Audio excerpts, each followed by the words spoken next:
Boulder's top stories this week: Council study session on capital investment strategies, Energy Future update, and Boulder firefighters receive awards for life-saving efforts.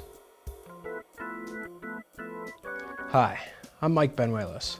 At a study session on Tuesday, February 22nd, the Boulder City Council took a closer look at the city's capital investment strategy, including potential ballot issues in 2011 and beyond. At the meeting, city staff told council that Boulder has a backlog of maintenance projects that will cost the city about $726 million, and that cost could go up if the city doesn't begin the work soon. The projects range from a $79 million bridge replacement to relocating a fire station that's currently in the floodplain and undersized for its current demand. Lower priority projects on the list include business software, library improvements, and improvements to city parks. City Manager Jane Brodigam presented 3 funding options for council to consider as it develops a long-term strategy to fund the needed capital improvement projects. The first option is to use $5 million in identified annual savings in 2013 when an existing library bond is paid.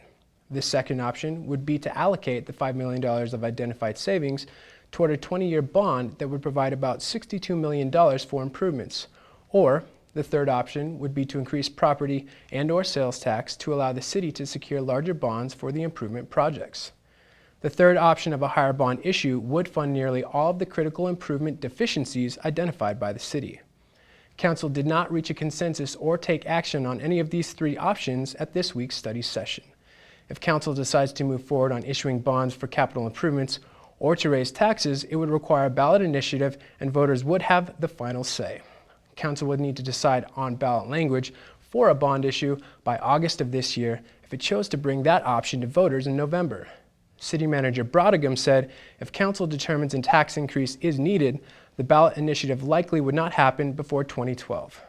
Council will approve a formal plan of action at a city council meeting later this year. Another hot topic in council's docket is Boulder's Energy Future effort. Last week, city council heard the mission moving forward from staff to ensure residents, businesses, and other institutions have access to reliable energy that is increasingly clean and competitively priced. Although it sounds like a relatively simple statement, it could mean big things for Boulder. Council and staff are currently defining the city's vision for energy localization and analyzing possible paths to achieve Boulder's energy future. City staff said that the localization approach is not about buying an energy infrastructure for the sake of owning power lines and utility poles. Instead, the city's approach is to put equal emphasis on ensuring reliability, stabilizing rates, and increasing renewables. The localization framework has 3 goals: giving energy customers more control and say in how they get their energy, promoting competition and innovation among energy companies, and maximizing cleaner fuel sources. It may not mean municipalization of an energy utility. It may mean a partnership with a utility company for how power is supplied to Boulder.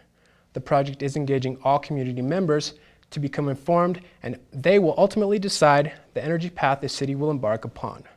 Voters will have the final say on how and if the city should move forward on localization. A new website, complete with detailed information, is now available online. Boulder has caught the eye of another national publication, but this time for our active lifestyles.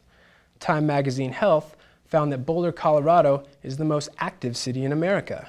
Using data from the Center of Disease Control, Time Magazine found clusters of consistent activity mostly in the western United States. According to the Center of Disease Control, less than 19.9% of Coloradoans were inactive and exercised in their free time. Although this was their lowest measure statistically for a state, the magazine guessed that Boulder's percentage was much lower. The magazine said that the most active cities do have some common characteristics. Most are located in the western United States, do not tend to be huge cities, have an abundance of recreational outdoor space, and are predictably near popular recreational areas. In other news, various local firefighters were recognized on Friday, February 18th, at a citywide fire department awards ceremony. The ceremony featured awards for promotion of rank, successful life-saving efforts, and an exceptional service award. Inside Boulder News caught up with Deputy Chief David Kane and firefighter Cameron Knapp, who were part of a rescue team that saved a man from a 2008 blaze. Cameron Knapp received the highest award given to firefighters for saving a man who was trapped under fiery debris.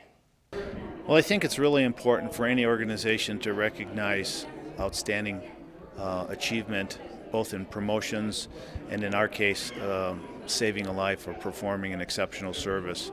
It's great for the morale of the department.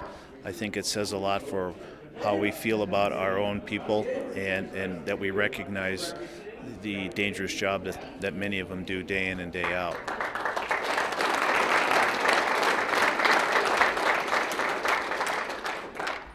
The medal means a lot to me. Not only does it mean that the department really appreciates the work we do, but it acknowledges the work that both Brian Offord and Dean Vandenberg and I did when on the night of the fire. Everybody at the Boulder Fire Department, when they come to work, they want to do the best job they can and serve the citizens of Boulder as best we can. You know, it is nice to be recognized. I believe everybody on scene that night should have been recognized as well. This is, you know, Dean, Brian, and I were chosen to receive the award because we had the direct contact, but it was a team effort, and no one of us did any more than anybody else. This is an opportunity for the fire department to recognize those people that really step up and make a difference in somebody's life, which is really what our job is about, saving lives and property. Local law enforcement officials will be freezing for a reason when they jump into the icy waters of the Boulder Reservoir as part of this year's Colorado Polar Bear Plunge. The second annual event invites participants to take a dip in the freezing waters of the reservoir for a good cause. Participants raise money from sponsors to benefit Special Olympics Colorado, and when they take the plunge, the money is officially donated. If sub-zero water isn't your thing, participants can still raise money for the organization and stay dry. Registration is available at Special Olympics of Colorado website. The event is open to the public and all spectators are welcome free of charge. That's all the time we have for this week's news. You can connect with Inside Boulder News on Facebook by submitting news tips and questions. Just search for City of Boulder Channel 8. I'm Mike Benuelos. Stick around for more Inside Boulder right after this.